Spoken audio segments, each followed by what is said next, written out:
विलिनीकरण जर त्या ठिकाणी राष्ट्रवादी काँग्रेस आणि काँग्रेसचं जर होत असेल तर त्यांचं स्वागत करतो, परंतु त्या ठिकाणी राष्ट्रीय अध्यक्ष म्हणून शरदचंद्र पवार साहेबांना त्या ठिकाणी नेमलं गेलं पाहिजे, तरच या देशाची जे बिघडलेली घडी आहे ते दुरुस्त होऊ शकते.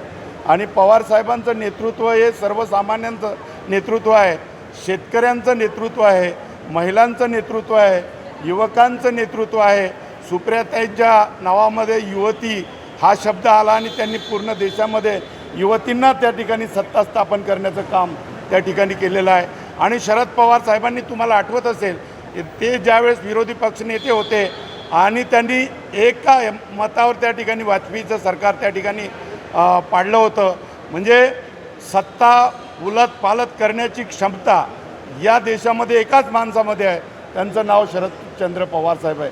आणि म्हणून त्यांच्या हाती धुरा सोपवावी तरच त्या ठिकाणी भारतामध्ये काही परिवर्तन होऊ शकते, काही सत्ता पालट होऊ शकते, किंवा त्या ठिकाणी पवार साहेबांच्या नेतृत्वामध्ये त्या ठिकाणी या देशाला वेगळा न्याय मिळू शकतो. त्या आता जर बघितलं तर 20 करोड लोकांना नोकऱ्या पाहिजे होत्या, त्या नोकऱ्या त्या ठिकाणी मिळत नाही. आणि अशी परिस्थिती असताना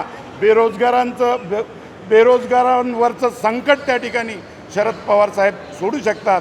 म्हणून शरदचंद्र पवार साहेबांशिवाय पर्याय नाही या देशाला आणि या भारताच्या मातीला.